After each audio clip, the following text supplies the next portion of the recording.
آنے والے بجٹ میں عوام کے لیے کیا ریلیف دے رہی ہے حالیہ حکومت سر؟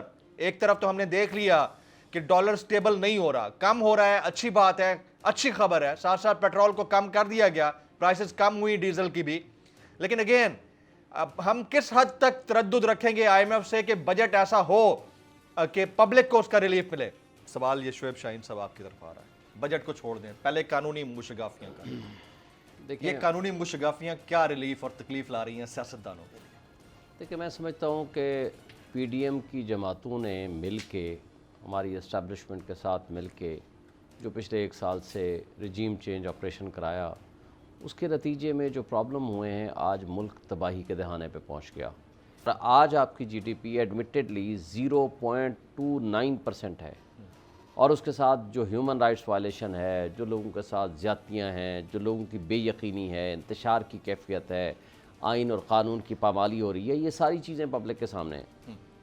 اب اس کے ساتھ ہم آگے آتے ہیں کہ جس ملک میں لیگل امپلیکیشنز، جس ملک میں آئین اور قانون کی حکمرانی نہیں ہوتی، جس ملک میں لا اینڈ آرڈر پراپرلی ٹھیک نہیں ہوتا، امن نہیں ہوتا، جس ملک میں انصاف لوگوں کو نہیں ملتا، جس ملک میں حقوق لوگوں کے محفوظ نہیں ہوتے، اس ملک میں آپ آئین اور قانون کو بالائے طاق رکھ کے نہ پولیٹیکل سٹیبلٹی لا سکتے ہیں، نہ آپ اکنامک سٹیبلٹی لا سکتے ہیں، نہ ہی ملک کی معیشت کو آپ بہتر کر سکتے ہیں۔ معاشی بریک ڈاؤن ہو گیا اس زمانے میں، لوگ بے روزگار ہو گئے، جس میں تو کوئی دوسری رائے نہیں ہے۔ مہنگائی پاکستان کی تاریخ میں سب سے زیادہ ہے، ریزرو آپ کے پاکستان کی تاریخ میں سب سے نیچے چلے گئے، اور ڈالر جس ریٹ پہ چلا گیا، اور آج میں سمجھتا ہوں کہ اس سے زیادہ اور کیا تباہی ہوگی۔ 360 پہ جب پر نیچے آیا ہے ویسے کل دیکھیں 300 تک مل جانا بھی مل نہیں رہے نا، 300 پلس میں بات یہ ہے کہ صرف بظاہر ایک کہہ دینا کہ 300 تک آ گیا یا 300 کے نیچے لے آیا، لیکن یہ کوئی رزلٹ 360 پہ جب گیا، آسٹریلیا میں یہی ہوتا تھا نا، 5-10 روز ان کی کرنسی ڈاؤن ہوتی تھی۔ ہوا یہ کہ جب 360 پہ گیا تو بریک ڈاؤن ہو گیا ان کا ملک۔ اب کتنا دور ہم کھڑے ہوئے ہیں آج؟ تو پریکٹیکلی تو ہمارے جو سچویشن ہے، ہمارے مقتدر طبقے اور حلقے ان کے سوچنے کا مقام ہے کہ جب تک مجھے بتائیں کوئی سوڈان میں جا کر سرمایہ کاری لے کر جائے گا؟ کیا کوئی شخص ایسے ملک میں لے کے جائے گا جہاں قانون اور آئین کی پاسداری نہ ہوتی ہو؟ کسی ایسے ملک میں اپنے پیسہ، اپنا سرمایہ لے کر جائے گا؟ اور انہوں نے ایک سب سے بڑا جرم یہ کیا پی ڈی ایم کی جماعتوں نے کہ دیکھیں اوورسیز کا رائٹ آف ووٹ ختم کر دیا۔ یہ وہ لوگ ہیں کہ جو سب سے زیادہ آپ کو پیسے بھیجتے ہیں فارن ریزرو میں، جس کے ذریعے آپ کی ملک کی معیشت چلتی ہے، آپ نے ان کا رائٹ آف ووٹ ختم کر دیا۔ ڈار صاحب نے ایک پالیسی بنا کے جی میں 200 سے زیادہ ڈالر نہیں جانے دوں گا، ہنڈی کے ذریعے مارکیٹ میں ڈالر آنے شروع ہو گئے، جو 50 روپے 60 روپے کا فرق ہوتا تھا، تو اس کے ذریعے اور عدم اعتماد کر دیا اوورسیز نے ان لوگوں کے اوپر جو موجودہ اقتدار میں بیٹھے ہوئے ہیں۔ پھر آپ نے 2 صوبے، آپ نے ان ریپرزنٹیٹیو لوگوں کو بٹھایا ہوا ہے اور الیکشن نہیں کراتے، سپریم کورٹ فیصلہ کرتی ہے، آپ کہتے ہیں ہم نہیں کراتے۔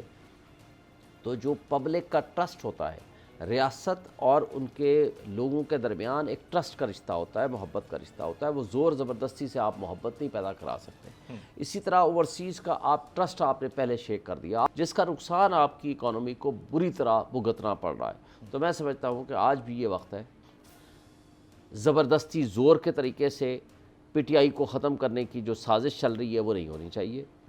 آج قانون اور انصاف کا جو تماشا بنایا جا رہا ہے کہ کل فواد چودھری سب سے بڑے مجرم تھے، ان کی نظر میں عدالت نے ضمانت دی، پھر اس کے پیچھے پولیس لگ گئی، جس طرح گرتے پڑتے جا کر دوبارہ انہوں نے ضمانت کرائی۔